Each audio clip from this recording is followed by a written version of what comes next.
In 1964, he won 61% of the popular vote, which remains to today the greatest share of the popular vote ever won by a president since 1820. Shortly afterwards, in 1965, he has gallbladder surgery, and Lady Bird Johnson kept a diary of every day of his presidency. So he was in the hospital for like a week, and she stayed with him most days, but she goes out one day when she comes back, and she finds Lyndon Johnson with his good friend, Supreme Court Justice Abe Fortas, who he had put on the court. And he's telling Justice Fortas, I want to go back to my ranch in Texas. I don't even want to talk to Vice President Humphrey. I don't want him to be able to call me. I know they'll probably want to impeach me. They'll probably demand my resignation, but that's where I'm at. And in the middle of this conversation, Lady Bird walks in, and she's like, oh, this is like an avalanche. It's just fallen on my husband. She says, the black beast of depression is back again. So she's telling us this isn't the first time that Lyndon Johnson has behaved this way.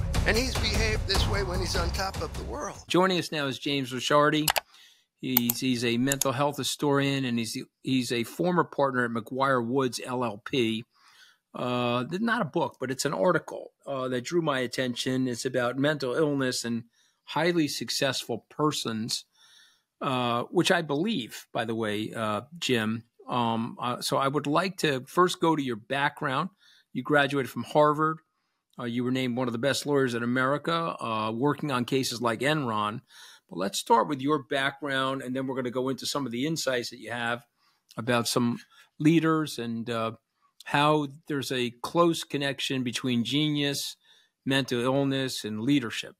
But let's go to your background first, sir, because I want to establish your gravitas. Okay. Well, I have a computer science degree from Ohio State. As you do, I have a Harvard law degree. And as you did, I didn't go immediately into practicing law. I went into business, and I wound up as a vice president and general counsel of an industrial conglomerate in Doylestown, Pennsylvania. The company wound up in a 3-year Chapter 11 case, and I hired outstanding New York bankruptcy counsel. And during those 3 years, I learned a lot about bankruptcy. And so I decided I finally found something in the law that I liked. So I called a very good friend of mine who I'd gone to Harvard with and said, you know, Connor, I think I really like this bankruptcy stuff. And he said, well, you know, we're just starting a bankruptcy department in our New York office.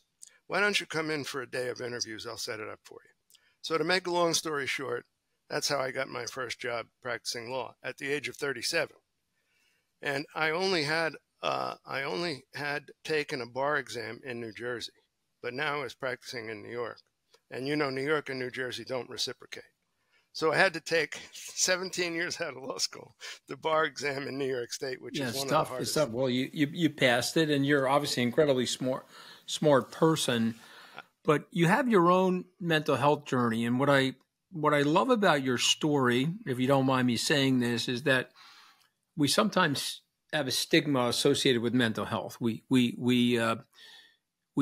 see it not for what it actually is. It's an illness like any other illness that we may have. If I have a bad heart, I take cholesterol medication.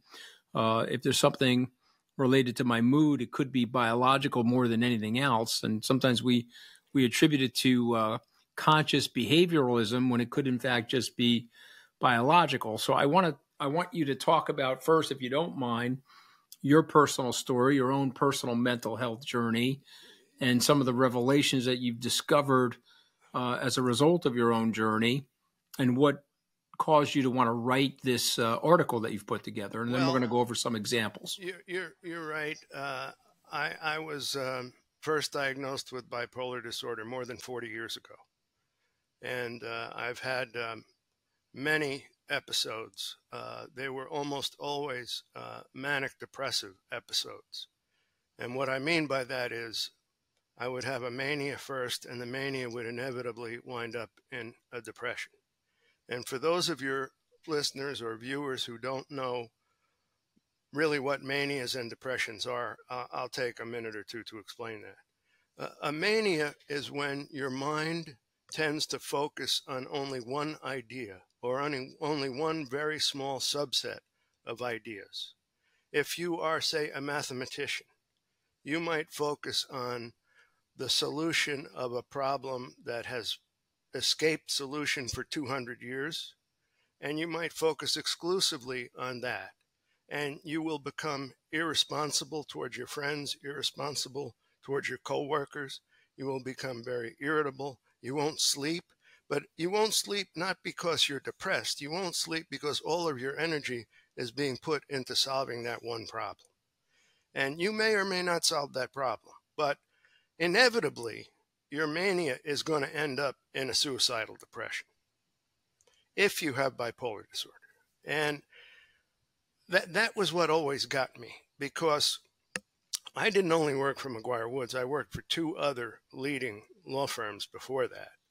And every time I made a move, it was because I had a manic depressive episode.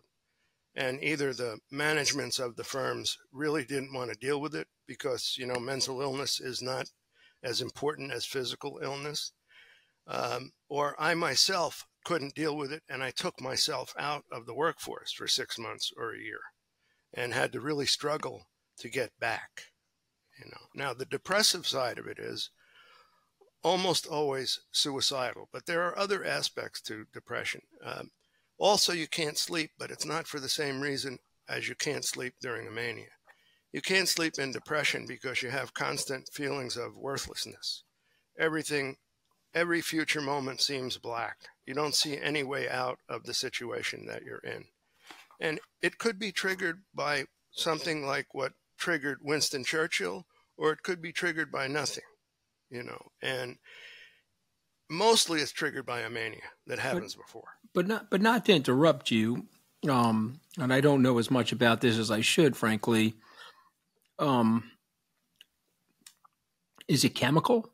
Is it environmental? Neuroscientists almost exclusively believe today that it is biological, electrochemical, and neurological. Right. And all 3 of those things can be influenced by the genetic makeup of the person. Right. For example, a person that has a predisposition to breast cancer, that predisposition is genetic. A person can have a genetic predisposition to bipolar disorder. A person can have a genetic predisposition to depression. You know, a person can have a genetic predisposition to schizophrenia.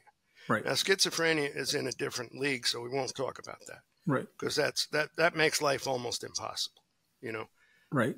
Depression and bipolar disorder can be treated, but schizophrenia is almost impossible to deal with.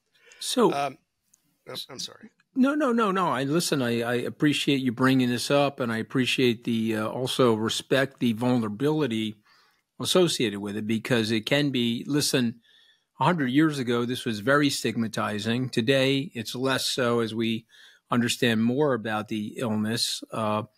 The term, in some ways, is self-stigmatizing, but you have made enormous progress, and you've also. If you don't mind me saying this, sir, I appreciate you coming on, because there's lots of people that have this affliction, and it's important for us to dispel all of the stigmas associated with it. I don't know if you remember Mike Wallace, my friend Chris Wallace's dad. Sure. Was the famous reporter from 60 Minutes. He had this issue. He fought this issue, and but his openness probably led to more people getting help associated with this. So I appreciate you coming on, but you have let's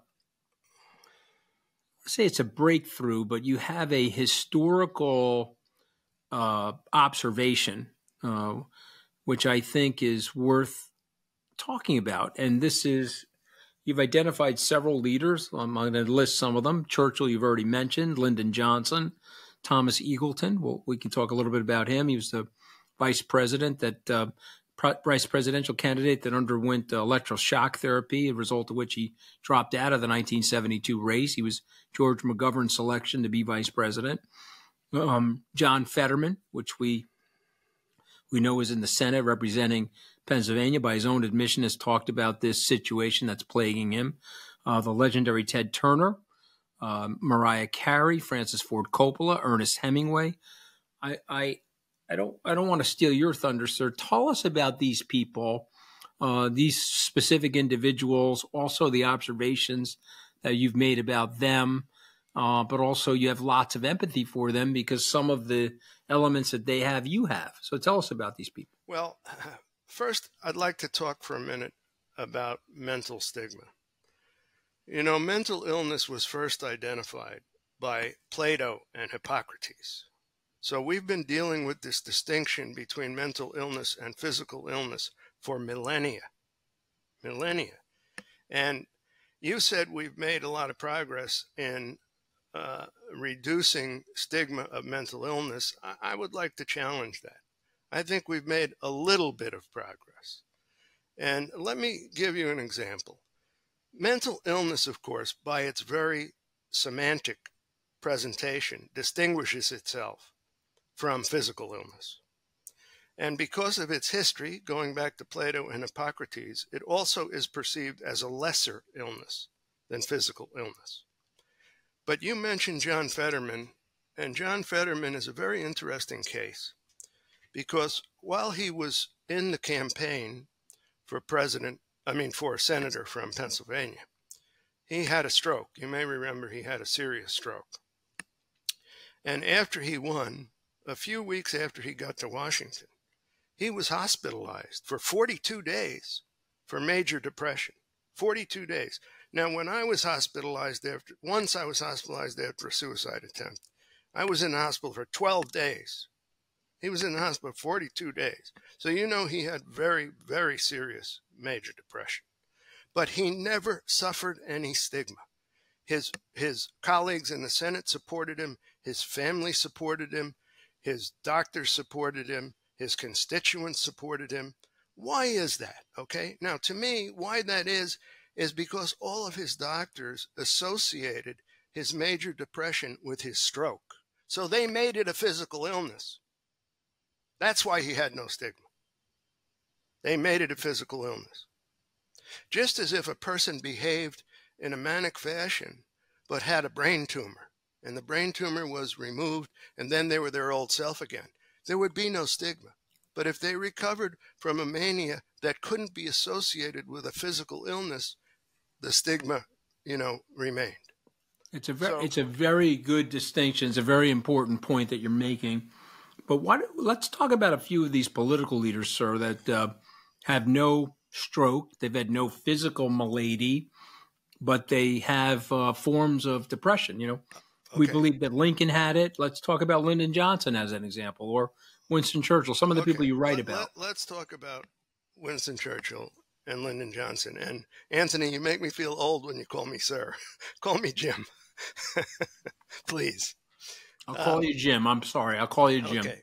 Well, all right. So, Jim, let's talk about these guys. All right. Winston Churchill, in 1945, after he's widely acclaimed as the hero of World War II, his party loses an election for control of Parliament. And you know the way things work in Great Britain.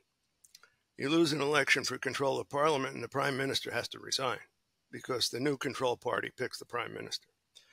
So after his years of being hailed as a hero, he's suddenly out of government. And almost immediately, he goes into a depression. And he's unique because we have a book written by his personal physician, Lord Moran, who details his depression. He details his depression. He details aspects of his bipolar disorder.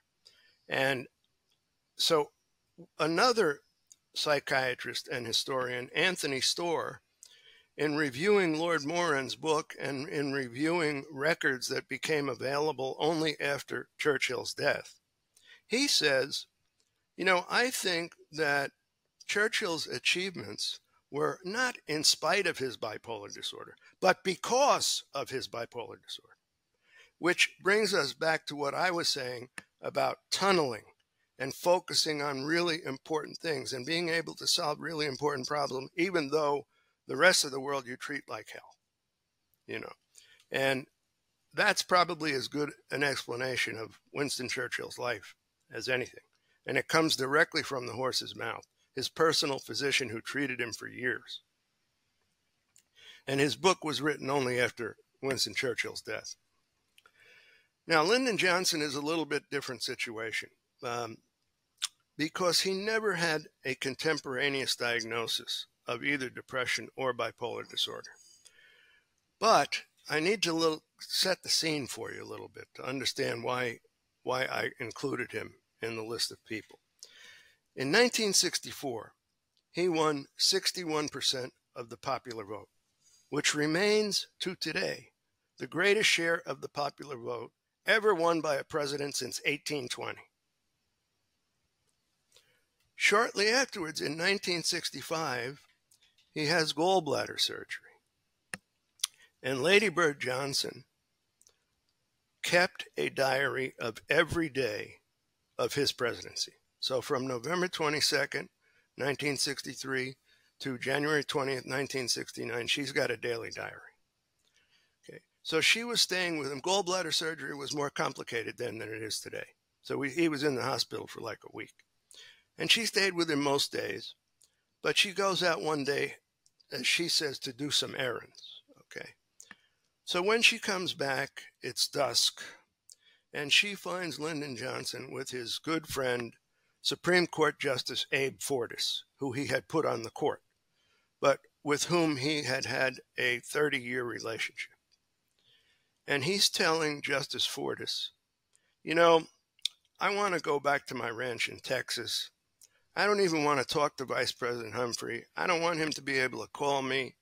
I know they'll probably want to impeach me. They'll probably demand my resignation, but that's where I'm at. And in the middle of this conversation, Lady Bird walks in.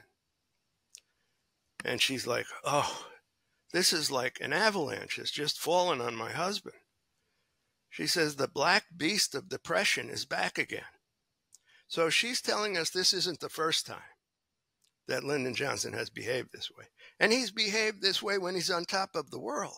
So it's different from Winston Churchill.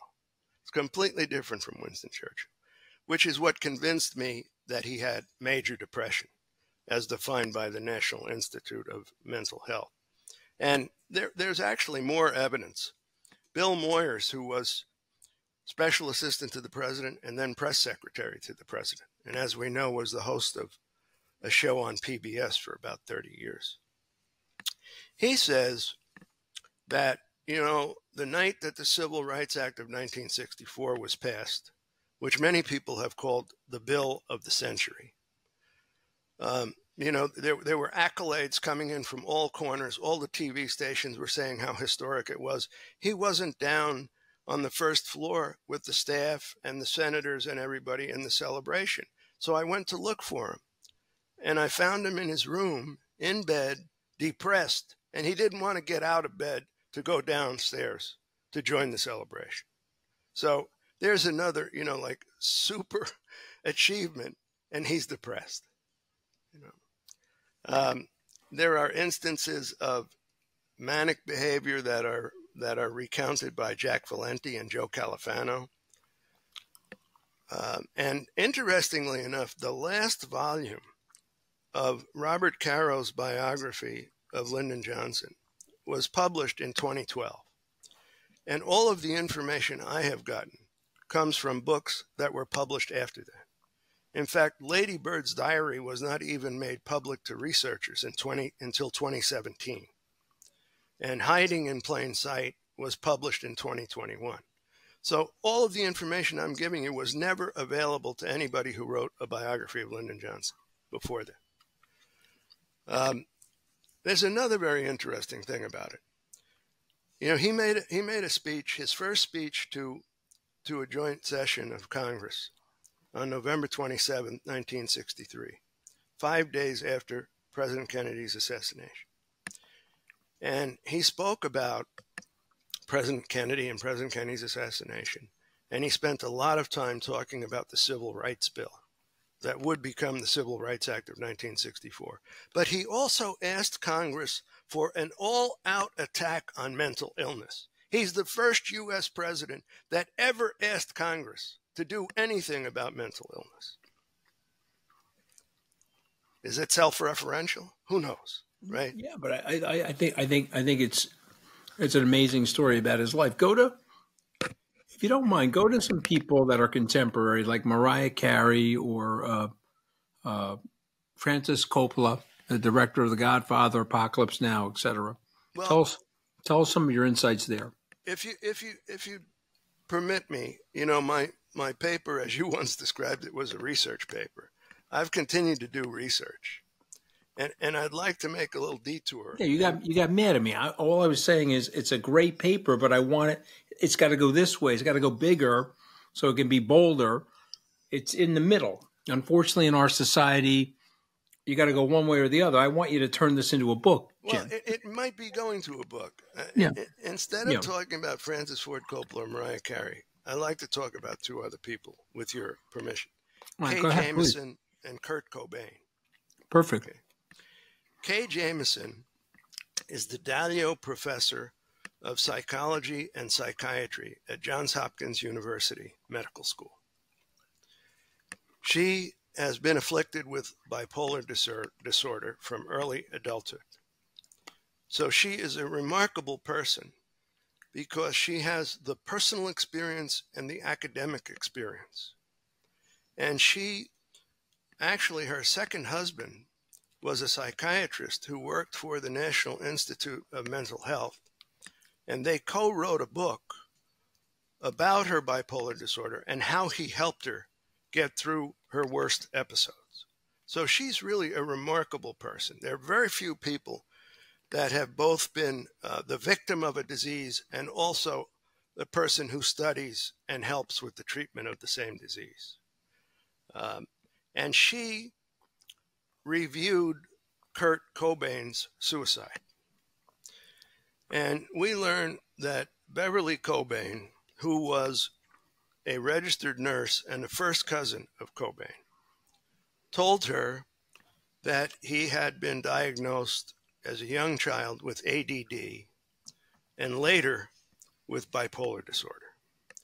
So she went in and reviewed the history of his medical records and the history of his family and found a family full of bipolar disorder, going back to grandparents, great-grandparents, and it's consistent with what we discussed before, the genetic aspect of bipolar disorder and depression. And it's